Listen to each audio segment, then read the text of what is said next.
Assalamualaikum warahmatullahi wabarakatuh. Perkenalkan, saya Kemizi dari SMK Negeri 1 Kasreman, calon guru penggerak Angkatan 7 Kabupaten Ngawi. Salam guru penggerak, guru bergerak, Indonesia Maju. Perkenankan kali ini, saya memaparkan koneksi antar materi modul 3.1 pengambilan keputusan berbasis nilai-nilai kebajikan sebagai pemimpin.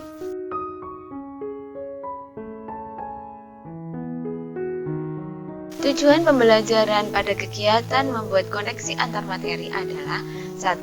Calon guru penggerak membuat kesimpulan atau sintetis dari keseluruhan materi yang didapat dengan beraneka cara dan media. 2. Calon guru penggerak dapat melakukan refleksi bersama fasilitator untuk mengambil makna dari pengalaman belajar dan mengadakan metakognisi terhadap proses pengambilan keputusan yang telah mereka lalui dan menggunakan pemahaman barunya untuk memperbaiki proses pengambilan keputusan yang dilakukannya. Pembahasan pada kegiatan ini terdapat 2 kegiatan, yaitu 1 kegiatan pemantik, 2 kegiatan rangkuman kesimpulan pembelajaran pada modul 3.1. Pada kegiatan pemantik, saya akan menjawab pertanyaan-pertanyaan pemantik untuk membuat keterkaitan antar materi. Di sini terdapat kutipan dari Bob Talbert, yaitu mengajarkan anak menghitung itu baik, namun mengajarkan mereka apa yang berharga atau utama adalah yang terbaik. Pertanyaan pemantik pertama, dari kutipan di atas, apa kaitannya dengan proses pembelajaran yang sedang Anda pelajari saat ini? Guru memiliki tugas mendidik dan menuntun. Setiap murid memiliki karakter yang unik, memiliki kemampuan dan minat yang berbeda, sehingga guru tidak seharusnya memaksa atau menuntut murid untuk menguasai semua bidang ilmu. Guru seharusnya membimbing dan menuntun murid agar menyadari kelebihan atau kemampuan yang dimilikinya. Menuntun murid agar menemukan potensinya, mengasah dan mengembangkannya, sehingga menjadi manusia yang mampu mencapai kebahagiaan yang setinggi-tingginya di dalam masyarakat. Mengajarkan nilai-nilai kebajikan, menumbuhkan budaya positif, sehingga mampu membentuk karakter murid sesuai dengan profil pelajar Pancasila. Pertanyaan pemantik kedua, bagaimana nilai-nilai atau prinsip-prinsip yang kita anut dalam suatu pengambilan keputusan dapat memberikan dampak pada lingkungan kita? Sebagaimana yang kita tahu tentang 3 prinsip pengambilan keputusan, yaitu berpikir berbasis hasil, berpikir berbasis peraturan, dan berpikir berbasis rasa peduli. Ketiga prinsip tersebut memberi dampak yang berbeda pada lingkungan. Pengambilan keputusan berdasarkan berpikir berbasis hasil akhir, kita mengambil keputusan tersebut dengan harapan bisa memenuhi kepentingan orang banyak. Namun setiap keputusan yang kita ambil, kita tidak bisa memprediksi konsekuensi yang akan terjadi. Berpikir berbasis peraturan. Pengambilan keputusan berdasarkan peraturan memang terkesan kaku dan kejam, mengabaikan keberagaman yang dimiliki setiap individu. Dampak apa yang akan terjadi dengan memakai dasar pemikiran ini? Saya yakin akan banyak terjadi pergolakan. Banyak yang pro dan kontra yang bisa menciptakan suasana tidak kondusif. Pemikiran berbasis rasa peduli. Pengambilan keputusan menggunakan pemikiran berbasis rasa peduli, lebih fleksibel dan lebih manusiawi. Melakukan apa yang Anda harapkan yang orang lain akan lakukan terhadap diri Anda. Pertanyaan pemantik ketiga, bagaimana Anda sebagai seorang pemimpin pembelajaran dapat berkontribusi pada proses pembelajaran murid dalam pengambilan keputusan Anda? Seorang guru diharapkan berkontribusi pada proses pembelajaran, yaitu dengan memberikan ruang bagi murid untuk berkembang dan mengembangkan diri. Dalam proses pembelajaran, bertujuan untuk memenuhi kebutuhan belajar murid dengan menerapkan pembelajaran berdiferensiasi dan pembelajaran sosial emosional. Menerapkan coaching agar mampu menuntun murid-murid menemukan potensi yang dimilikinya, serta mampu mengembangkannya sehingga menjadi generasi yang cerdas, kreatif, dan berkarakter Pancasila. Guru diharapkan menjadi pemimpin pembelajaran yang selalu mengedepankan kepentingan murid-muridnya, mengambil keputusan berdasarkan 3 prinsip pengambilan keputusan dan berpihak pada murid, nilai-nilai kebajikan, serta rasa tanggung jawab. Kutipan yang kedua dari Georg Wilhelm Friedrich Hegel. Education is the art of making man ethical. Pendidikan adalah sebuah seni untuk membuat manusia menjadi berperilaku etis. Pertanyaan pemantik yang keempat. Menurut Anda, apakah maksud dari kutipan ini jika dihubungkan dengan proses pembelajaran yang telah Anda alami di modul ini? Jelaskan pendapat Anda. Pendidikan merupakan proses mengubah sikap dan tata laku seseorang atau kelompok dalam usaha untuk mendewasakan melalui pengajaran dan pelatihan. Dan proses pembelajaran di pendidikan guru penggerak yang telah saya alami pada modul 3.1 ini adalah sebuah proses merubah sikap, perilaku, dan pola pikir saya tentang sebuah pengambilan keputusan. Belajar tentang perilaku etis di mana kami diminta untuk menganalisis beberapa kasus masalah tentang dilema etika maupun bujukan moral. Melalui kasus tersebut, kita diminta untuk memahami setiap permasalahan yang sering terjadi dalam kehidupan kita sehari-hari, sehingga kami bisa mengambil keputusan yang tepat berdasarkan prinsip pengambilan keputusan. Kegiatan yang kedua adalah rangkuman kesimpulan pembelajaran. Saya akan menjawab pertanyaan panduan pada koneksi antar materi untuk membuat keterkaitan antar materi pada modul ini dengan modul-modul sebelumnya. Pertanyaan yang pertama, bagaimana filosofi Ki Hajar Dewantara dengan Pratap Triloka memiliki kaitan dengan penerapan pengambilan keputusan sebagai seorang pemimpin? Pandangan Ki Hajar Dewantara tentang filosofi Pratap Triloka dalam pendidikan yang sering disebut sebagai sistem Among adalah 1. Ingarso Sungtulodo. Seorang guru diharapkan mampu menjadi teladan bagi anak didiknya, rekan sejawat, maupun lingkungan di mana dia berada dan tinggal. Yang kedua, Ingmatio Mangunkarso. Seorang guru diharapkan mampu memberikan inspirasi, motivasi terhadap murid-muridnya. Dan seorang guru yang baik adalah guru yang mampu membangun komunikasi yang harmonis dengan muridnya, sehingga mampu mengarahkan murid-muridnya ke arah yang benar. Yang ketiga, Tutwuri Handayani. Seorang guru mampu memberikan dorongan, motivasi, dan penyemangat bagi murid-muridnya untuk terus maju dan berkembang untuk mengenali potensi yang dimilikinya sehingga mampu mengembangkannya. Pertanyaan yang kedua, bagaimana nilai-nilai yang tertanam dalam diri kita berpengaruh kepada prinsip-prinsip yang kita ambil dalam pengambilan suatu keputusan? Nilai-nilai yang tertanam dalam diri kita sangat berpengaruh kepada prinsip-prinsip yang kita ambil dalam pengambilan suatu keputusan. Dalam pengambilan keputusan, kita mengenal adanya 3 prinsip pengambilan keputusan, yaitu berpikir berbasis hasil akhir, berpikir berbasis peraturan, dan berpikir berbasis rasa peduli. Prinsip yang kita gunakan dalam pengambilan suatu keputusan yang sangat berkaitan dengan nilai-nilai yang tertanam dalam diri kita.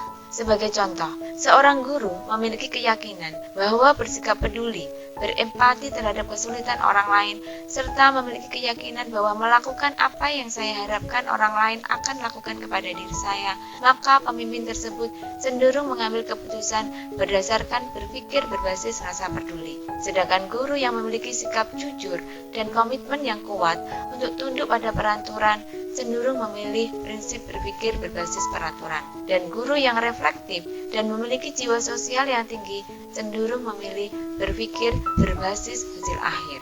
Pertanyaan ketiga, bagaimana materi pengambilan keputusan berkaitan dengan kegiatan coaching atau bimbingan yang diberikan pendamping atau fasilitator dalam perjalanan proses pembelajaran kita, terutama dalam pengujian pengambilan keputusan yang telah kita ambil? Apakah pengambilan keputusan tersebut telah efektif? Masihkah ada pertanyaan-pertanyaan dalam diri kita atas pengambilan keputusan tersebut? Hal-hal ini tentunya bisa dibantu oleh sesi coaching yang telah dibahas pada modul sebelumnya. Dalam materi pengambilan keputusan, memiliki hubungan yang erat dengan kegiatan coaching yang pernah dilakukan pada modul sebelumnya.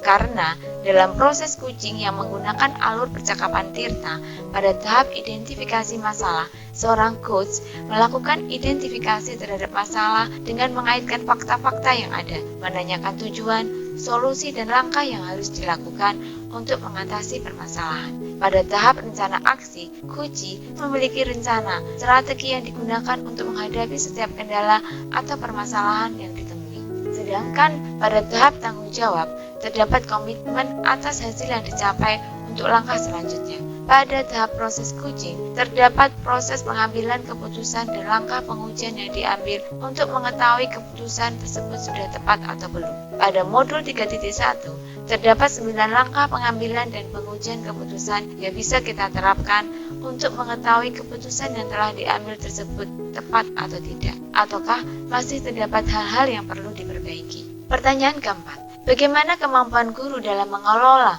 dan menyadari aspek sosial emosionalnya akan berpengaruh terhadap pengambilan suatu keputusan, khususnya masalah dilema etika.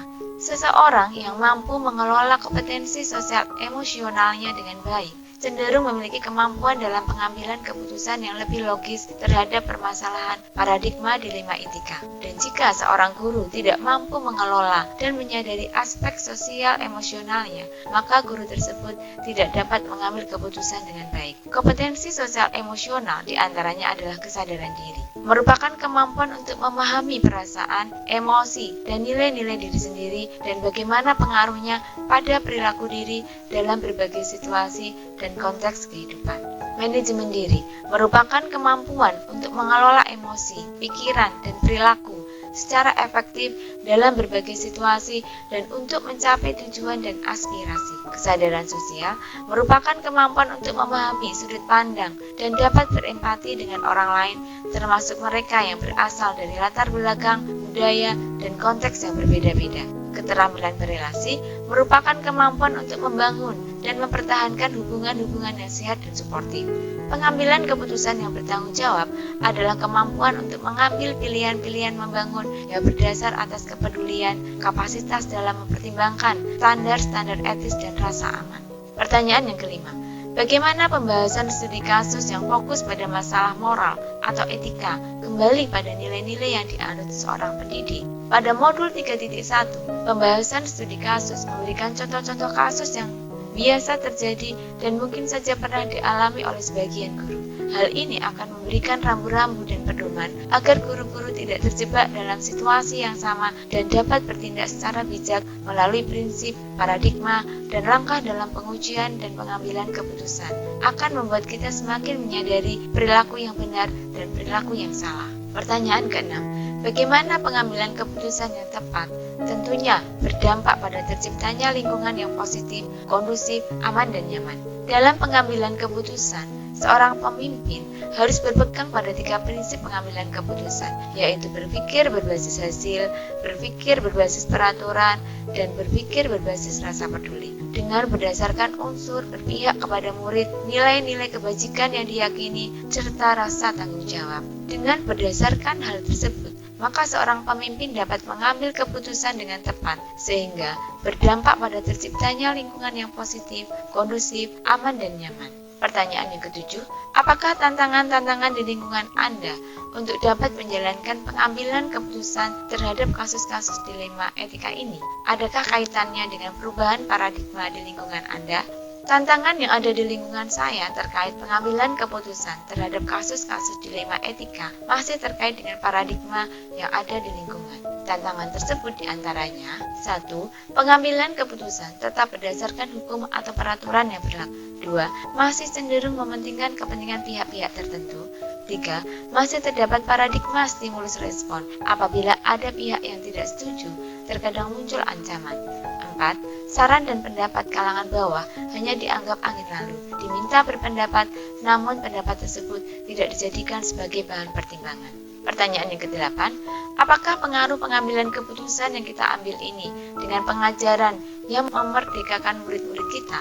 Bagaimana kita memutuskan pembelajaran yang tepat untuk potensi murid kita yang berbeda-beda? Sebagai pemimpin pembelajaran, tentunya pengambilan keputusan akan sangat berpengaruh dengan pengajaran yang memerdekakan murid. Keputusan bagaimana seorang guru mengelola kelas, metode apa yang digunakan untuk mengajar, sarana dan peralatan apa yang digunakan, hal-hal tersebut sangat berpengaruh pada proses pembelajaran. Proses pembelajaran yang dilakukan oleh guru adalah untuk memenuhi kebutuhan belajar murid, sehingga guru diharuskan memiliki kompetensi pedagogik maupun kompetensi profesional.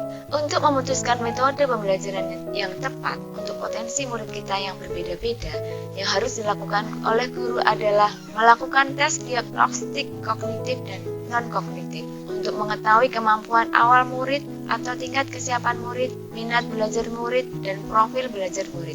Dengan demikian, guru dapat memberikan pelayanan untuk memenuhi kebutuhan belajar murid sesuai dengan tingkat kesiapan murid, minat belajar murid, dan profil belajar murid. 9. Bagaimana seorang pemimpin pembelajaran dalam mengambil keputusan dapat mempengaruhi kehidupan atau masa depan murid-muridnya? Keputusan yang diambil oleh guru akan mempengaruhi masa depan murid. Karena pendidikan adalah tempat persemaian bibit di mana guru sebagai pak tani yang berkewajiban merawat, menjaga dan melindungi bibit tersebut agar bisa tumbuh subur dan berkembang sesuai dengan kodratnya. Jika seorang guru sebagai pemimpin pembelajaran mengambil keputusan yang salah, maka bibit atau murid tersebut tidak akan mampu tumbuh subur dan berkembang, dalam artian murid tidak akan bisa mengenali potensinya, mengembangkannya, serta memanfaatkannya untuk mencapai keselamatan dalam hidupnya. Guru yang mampu mengambil keputusan secara tepat dan bijak akan membuat murid tumbuh menjadi pribadi yang percaya diri, bisa diandalkan, dan mampu menggali potensi dan kekuatan mereka. Pertanyaan yang ke-10. Apakah kesimpulan akhir yang dapat Anda tarik dari pembelajaran modul ini dan keterkaitannya dengan modul-modul sebelumnya? Kesimpulan yang dapat diambil dari modul ini adalah bahwa pengambilan keputusan yang diambil oleh guru sebagai pemimpin pembelajaran harus berdasarkan 3 prinsip pengambilan keputusan dan unsur berpihak pada murid, nilai-nilai kebajikan, serta rasa tanggung jawab. Keputusan yang diambil oleh guru sangat mempengaruhi proses pembelajaran yang memerdekakan murid. Hal tersebut sangat berkaitan dengan pandangan Ki Hajar Dewantara, yaitu filosofi peratap trilokanya. Kemampuan mengelola kompetensi sosial emosional sangat mempengaruhi pengambilan keputusan yang diambil oleh guru. Nilai-nilai kebajikan yang diyakini yang tertanam dalam diri seorang guru juga mempengaruhi keputusan yang akan diambilnya. Pengambilan keputusan yang tepat akan berdampak pada lingkungan yang positif, kondusif, aman, dan nyaman. Keputusan yang diambil seorang guru terkait proses pembelajaran yang dilakukan sangat mempengaruhi masa depan murid. Pembelajaran memerdekakan murid, di mana guru berusaha memenuhi kebutuhan belajar murid yang memiliki tingkat pengetahuan yang berbeda, minat belajar, dan profil belajar yang berbeda pula. Hal tersebut sangat berpengaruh dalam proses membentuk karakter murid yang mencerminkan profil pelajar Pancasila. Seperti apa murid kita esok, kitalah yang menentukan. Cara merawat, mendidik, dan menuntun yang dilakukan seorang guru sangat mempengaruhi masa depan murid-murid kita kelak.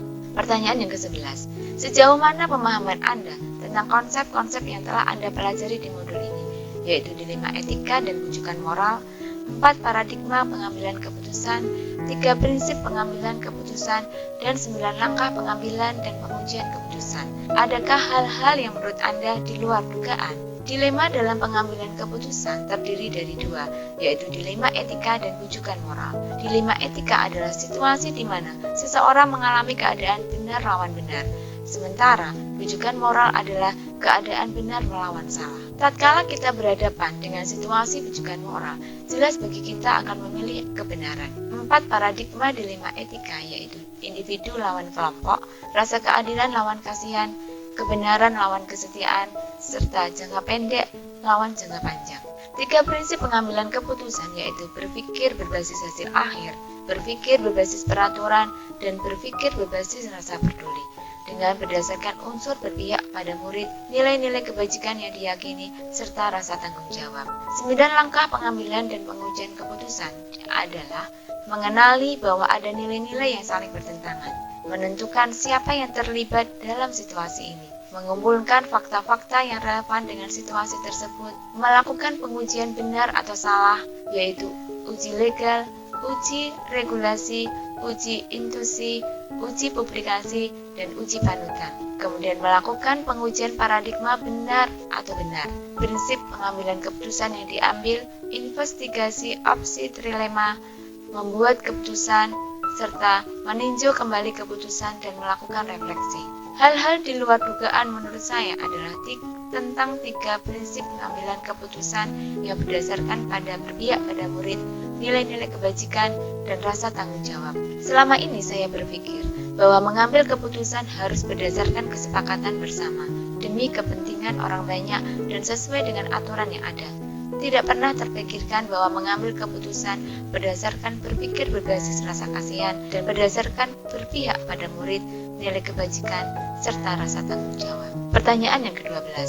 Sebelum mempelajari modul ini, pernahkah Anda menerapkan pengambilan keputusan sebagai pemimpin dalam situasi moral dilema? Bila mana pernah, apa bedanya dengan apa yang Anda pelajari di modul ini? Pernah, kasus yang saya alami tidak jauh berbeda dengan kasus yang ada di modul ini. Kasus yang saya alami masih terkait dengan kasus dilema etika, Saat itu ketika saya ditunjuk sebagai kepala TEPA dan ada beberapa rekan sejawat yang tidak menyetujuinya. Pertanyaan 13. Bagaimana dampak mempelajari konsep ini buat Anda? Perubahan apa yang terjadi pada cara Anda dalam mengambil keputusan sebelum dan sesudah mengikuti pembelajaran modul ini? Dampak atau perubahan yang terjadi pada diri saya setelah mempelajari modul 3.1, pengambilan keputusan berbasis nilai-nilai kebajikan sebagai pemimpin. Saya mendapatkan pengetahuan dan pemahaman baru tentang prinsip-prinsip pengambilan keputusan, hal-hal yang menjadi dasar dari pengambilan keputusan tersebut.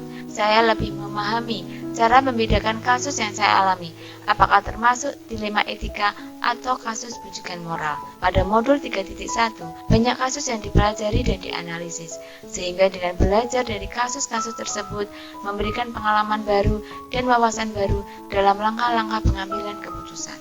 Pertanyaan yang ke-14. Seberapa penting mempelajari topik modul ini bagi Anda sebagai seorang individu dan Anda sebagai seorang pemimpin? Mempelajari modul ini sangat penting menurut saya. Sebagai individu, materi ini akan mampu meningkatkan kemampuan saya dalam membuat keputusan bagi diri saya sendiri maupun membuat keputusan untuk orang lain. Dan sebagai seorang pemimpin, materi ini akan sangat membantu bagi saya dalam membuat keputusan yang menyangkut kepentingan orang banyak. 3 prinsip pengambilan keputusan dan 3 unsur dasar pengambilan keputusan yang sangat memberikan pencerahan bagi saya dalam membuat keputusan. Materi ini bisa menjadi bekal bagi saya saat ini sebagai seorang pemimpin pembelajaran maupun ketika saya menjadi seorang pemimpin dalam sebuah institusi. Demikian pemaparan dari saya terkait koneksi antar materi modul 3.1. Terima kasih. Salam guru penggerak. Tergerak, bergerak, menggerakkan. Wassalamualaikum warahmatullahi wabarakatuh.